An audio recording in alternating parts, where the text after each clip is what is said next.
ضلع راولپنڈی میں گولڑا شریف کے مقام پر ایک گدی ہے۔ پیر مہر علی شاہ صاحب گولڑوی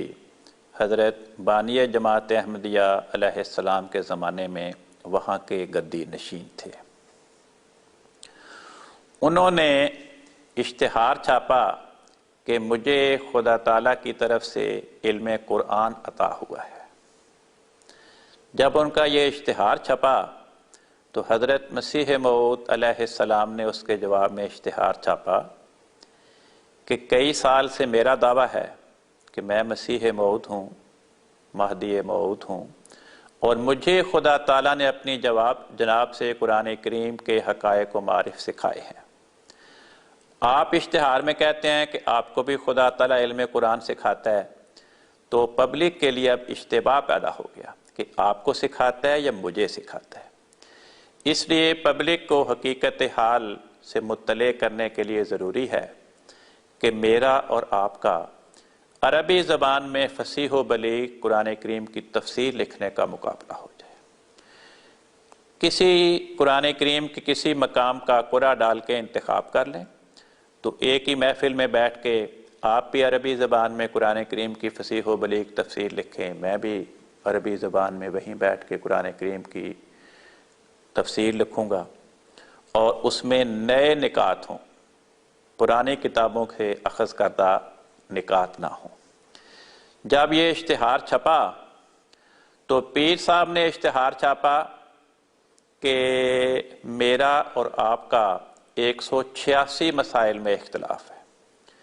اس لیے میں فلاں تاریخ کو لاہور آؤں گا اور فلاں جگہ پر میرا اور آپ کا 186 مسائل پہ زبانی مباحثہ ہوگا۔ اگر فلاں مولوی، انہوں نے نام ان مولویوں کے لیے جو کئی سال سے مسیح موعود علیہ السلام پہ کفر کے فتوے لگا چکے تھے اور پیر صاحب کے ہم خیال اور ہم عقیدہ تھے، کہ اگر فلاں مولوی یہ فیصلہ کر دیں کہ پیر صاحب جیت گئے ہیں مباحثے میں اور مرزا صاحب ہار گئے ہیں، تو پھر مرزا صاحب کو اپنے دعوے سے توبہ کر کے میری بیعت کرنی پڑے گی، اور پھر بیعت کے بعد تفسیر نویسی کا مقابلہ بھی ہو جائے گا۔ حضرت مسیح موعود علیہ السلام نے جب یہ اشتہار پڑھا تو آپ نے لکھا کہ دیکھو، جب میں مولویوں کے ساتھ مباحثے کیا کرتا تھا اس وقت تو پیر صاحب کو خیال نہیں آیا کہ میرے ساتھ مباحثہ کریں۔ جب خدا تعالیٰ نے مجھے الہاماً منع کر دیا کہ آئندہ کسی مولوی سے مباحثہ نہیں کرنا، چنانچہ آپ نے آئینہ کمالات اسلام میں بھی اس کو درج فرمایا کہ مجھے خدا تعالیٰ نے مولویوں کے ساتھ مباحثات کرنے سے منع فرما دیا۔ پھر آپ نے اپنی کتاب انجام آتم میں بھی تحریر فرمایا کہ مجھے خدا تعالیٰ نے مولویوں کے ساتھ مباحثات کرنے سے منع فرمایا۔ تو فرمایا جب خدا تعالیٰ نے مجھے مباحثات سے منع کر دیا تو اب آپ مجھے مباحثے کا چیلنج دے رہے ہیں۔ تو اور مقصود کیا ہے؟ پیر صاحب کے دل میں نیت یہ تھی کہ ہم نے مباحثے کا چیلنج دیا، اگر مرزا صاحب مباحثے کا چیلنج قبول کریں گے تو ہم کہیں گے دیکھا جو پہلے الہام شائع کیا تھا کہ مجھے خدا نے منع کہ وہ الہام جھوٹا تھا، اور اگر ہمارے مباحثے کا چیلنج قبول نہیں کریں گے ہم کہیں گے دیکھا جی ہم مباحثے کے لیے بلا رہے ہیں اور یہ ہمارا مباحثے کا چیلنج قبول نہیں کرتے۔ حضور نے فرمایا اس لیے میں آپ کے سامنے یہ تجویز کرتا ہوں کہ آج سے ہی میں بھی 70 دن کے اندر اندر سورت فاتحہ کی عربی زبان میں فصیح و بلیغ تفسیر لکھوں گا، آپ بھی آج سے 70 دن کے اندر اندر سورت فاتحہ کی عربی زبان میں فصیح و بلیغ تفسیر لکھیں۔ اور فرمایا کہ اگر آپ نے 70 دن کے اندر اندر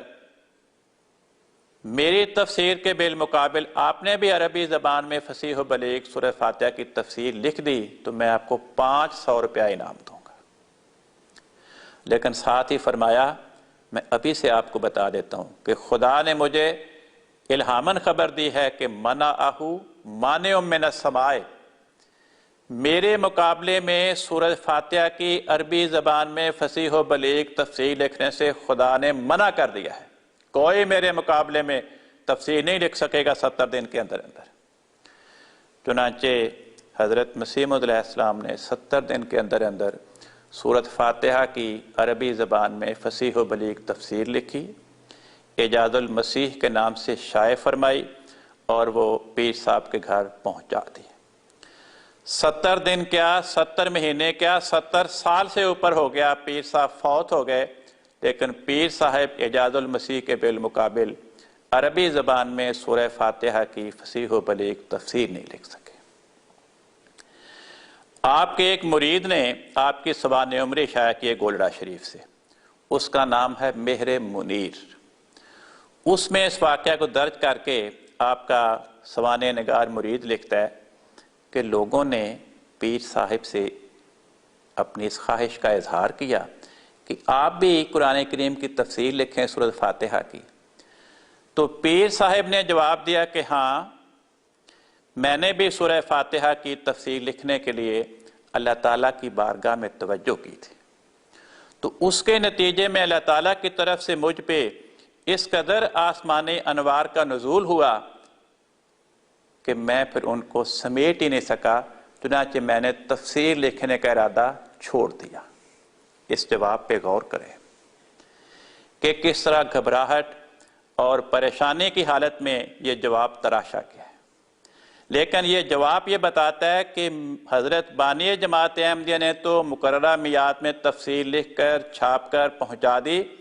لیکن پیر صاحب نے مقررہ مدت کے بعد بھی نہ تفسیر لکھی نہ چھپوائی۔ لیکن جواب دیکھیں